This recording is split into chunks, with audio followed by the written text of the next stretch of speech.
Assalamualaikum warahmatullahi wabarakatuh dan selamat pagi semua. Okay. Pagi ni kita akan teruskan kita punya kelas pendidikan Islam tingkatan 2.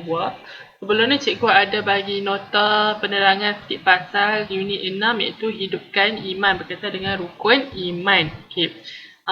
Sebelum kita pergi tajuk yang baru, cikgu nak buat sedikit flashback lah apa yang kita belajar pasal rukun iman. Okey, rukun iman ada 6 kan.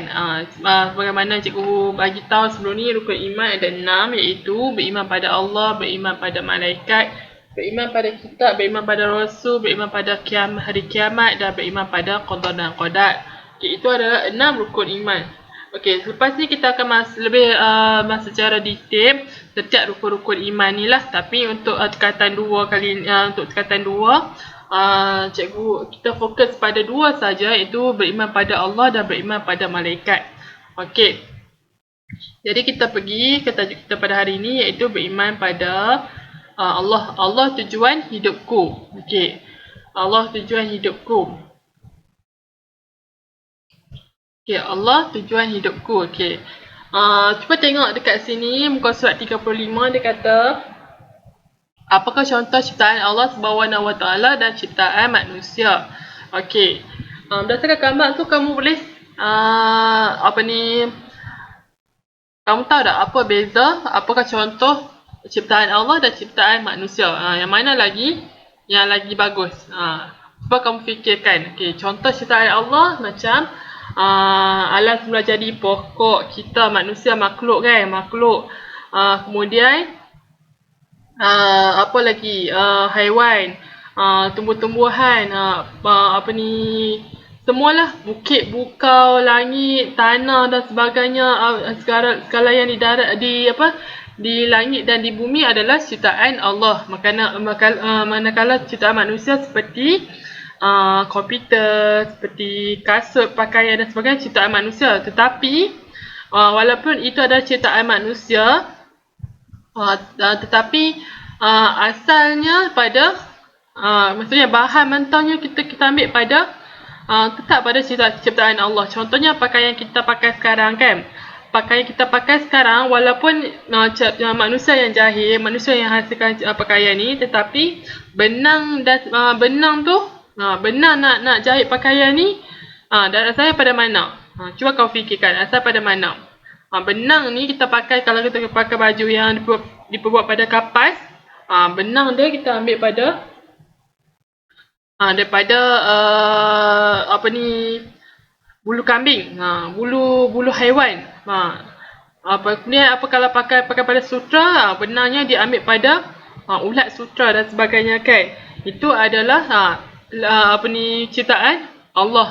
Ciptaan manusia ni bersifat sementara, bersifat sangat sementara. Ciptaan Allah ni selalunya bersifat bukannya kekal, tapi kata tahan lama lah. Ciptaan Allah ni lebih tahan lama. Ciptaan manusia ni dia ada satu jangka hayat yang pendek lah.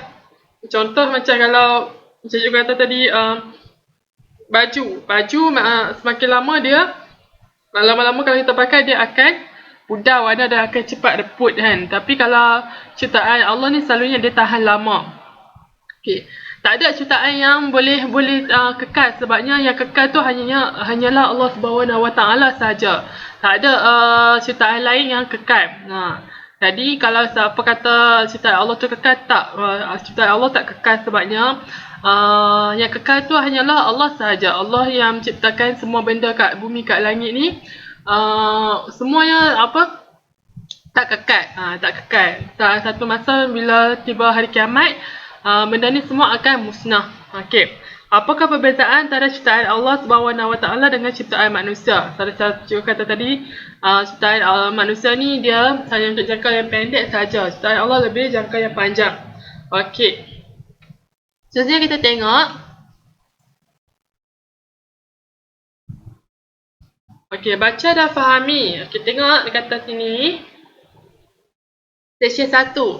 Allah jualah yang mencipta kamu, kemudian memberi rezeki kepada kamu, sudah itu dia mematikan kamu, kemudian dia menghidupkan kamu semula. Adakah antara makhluk yang kamu makhluk yang kamu sekutukan dengan Allah itu sesiapa yang dapat berbuat demikian daripada sesuatu pun Maha suci Allah dan tinggi keadaannya pada apa-apa yang mereka sekutukan. Okey, ini adalah terjemahan pada surah Ar-Rum ayat 40. Okey, surah ini mengatakan bahawa Allah yang mencipta kita semua umat manusia, kemudian dia memberi rezeki, kemudian dia mematikan kita. Maksudnya Allah yang berkuasa terhadap apa yang yang menjadikan kita, kemudian dia memberi rezeki pada kita, kemudian dia juga mencabut nyawa kita kan. Okay, kemudian dia menghidupkan kita semula, maksudnya menghidupkan kita semula tu membangkitkan kita pada hari akhirat nanti. Okay, adakah antara makhluk yang kamu sekutukan dengan Allah itu siapa yang dapat membuat demikian? Maksudnya ayat ni soal balik kat kita, kat umat manusia. Adakah makhluk yang kita sembah daripada Allah tu dapat berbuat seperti mana yang Allah dah buat? Maksudnya tidaklah. Sebabnya Allah tu hanya Allah yang berkuasa. Allah tu Tuhan yang Esa, yang berkuasa. Tak ada makhluk yang boleh menandingi Allah. Hatta syaitan dan juga jin sekalipun tak boleh tandingi Allah. Dajjal pun tak boleh tandingi Allah. Sebabnya Dajjal pun satu masa dia akan meninggal. Dia akan mati. Lepas tu syaitan jin pun akan mati. Satu masa akan mati juga. Jadi tak ada yang hidup kekal. Dajjal ni kamu tahu kan, Dajjal adalah makhluk Allah yang di mana dia akan keluar akhir zaman nanti. Dajjal ni satu masa sebelum akhirat, sebelum mana berlakunya hari kiamat, Dajjal akan muncul dan menyesatkan umat manusia. Waktu tu Dajjal dia akan mengaku dirinya sebagai Tuhan. Sebabnya Allah beri kelebihan pada Dajjal ni, dia boleh menurunkan hujan, dia boleh mengeluarkan rezeki pada tanah, dia boleh menghidupkan manusia balik, tapi dia bukannya Tuhan. Dia adalah manusia yang mana diberi ilmu sihir. Untuk ilmu sihir tu digunakan untuk menyesatkan manusia. Untuk Allah utuskan Dajjal ni bukannya saja, tapi untuk uji manusia pada zaman tersebut sama ada betul-betul beriman ataupun tidak. Okey, jadi Dajjal ni bukan Allah, bukannya Tuhan. Dajjal ni hanyalah makhluk saja. Dia tetap akan mati. Okey. Okay, cuba tengok pasal session yang kedua pula, dia kata, apakah bukti Allah SWT itu maha berkuasa? Okey, kata sini Allah SWT berkuasa mencipta manusia bermula pada Nabi Adam. Allah SWT juga berkuasa mencipta langit dan bumi. Lepas Allah SWT berkuasa mencipta kejadian siang dan malam. Okey, itu adalah contoh-contoh kekuasaan Allah lah. Yang lainnya seperti Allah memberi rezeki, Allah menjadi tadi kata siang dan malam kan. Kemudian Allah mencipta makhluk lain. Itu adalah contoh-contoh bukti kekuasaan Allah SWT. Okey, segala makhluk telah ditentukan rezeki oleh Allah SWT. Kita sebagai hamba wajib mensyukurinya. Kita kisahlah siapa pun kita ataupun apa pun kita, maksudnya haiwan sekalipun ada rezeki masing-masing. Kita manusia pun ada rezeki masing-masing. Hatta bayi yang baru lahir pun ada rezeki untuk dia. Jadi kita kena sentiasa mensyukuri nikmat Allah lah. Kalau kita tidak mensyukuri nikmat Allah, kita tergolong pada golongan yang fasik, yang munafik. Maksudnya kita tak mensyukurilah apa yang Allah berikan. Jangan kita membeza-bezakan atau membanding rezeki kita dengan orang lain. Rezeki kita, rezeki orang. Tak boleh kita beza-bezakan.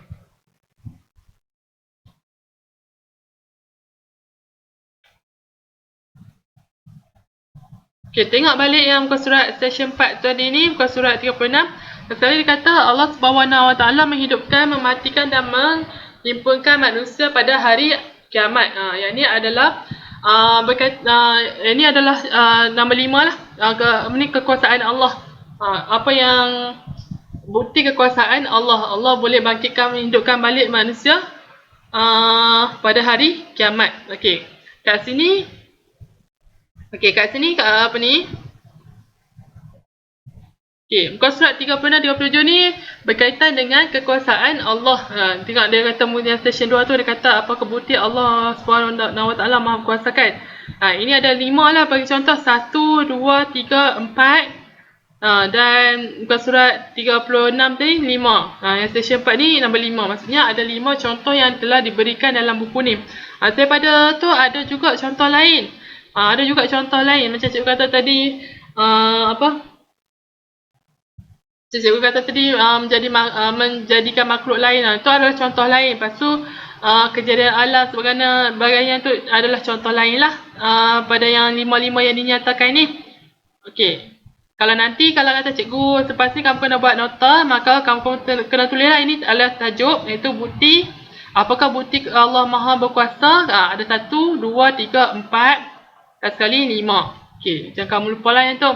Okey, kemudian kita masuk peranan Muslim yang beriman. Okey, Muslim yang beriman akan menunaikan segala perintah Allah SWT dan meninggalkan segala larangannya. Okey, peranan kita sebagai seorang Muslim, apa kita perlu buat? Menunjukkan bahawa kita tu beriman pada Allah. Pertama sekali menunaikan tanggungjawab kepada Allah SWT. Tanggungjawab apa? Tanggungjawab tu adalah benda yang perkara yang Allah suruh buat. Contohnya sembahyang, puasa, keluarkan zakat, lepas tu menunaikan haji, buat benda baik, tinggalkan apa yang dilarang. Itu yang masukkan tanggungjawab kepada Allah SWT.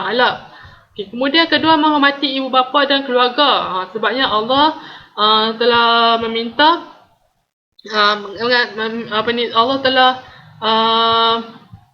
meminta kita untuk menghormati ibu bapa dan keluarga. Itu adalah salah satu perintah Allah. Lepas tu yang ketiga, membantu sesama insan. Membantu sesama insan maksudnya saling membantu antara satu sama lain lah. Kemudian melakukan amal-amalan sunat. Itu menunjukkan cara kita menunjukkan kita beriman pada Allah SWT. Seterusnya.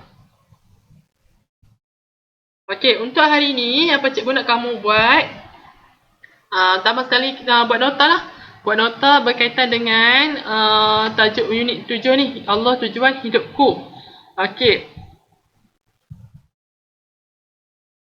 Kamu hanya tulis ni yang cikgu kata ni, apakah bukti Allah SWT Maha Berkuasa? Ada 5, 1, 2, 3, 4, 5.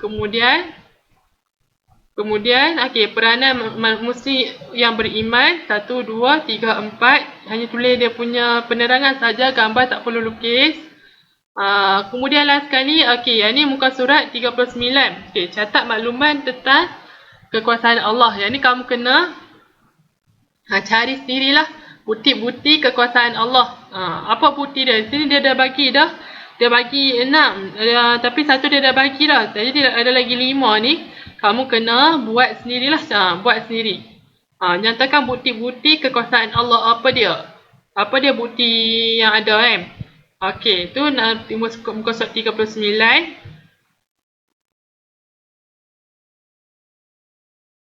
Okay, takat tu saja yang kamu kena buat lah. Takat 39. 39 ni latihan lah untuk hari ni. Jadi kalau tak ada apa, cikgu sudahan cikgu punya kelas penerangan ni. Dengan wabillahi taufiq wa hidayah. Wassalamualaikum warahmatullahi wabarakatuh.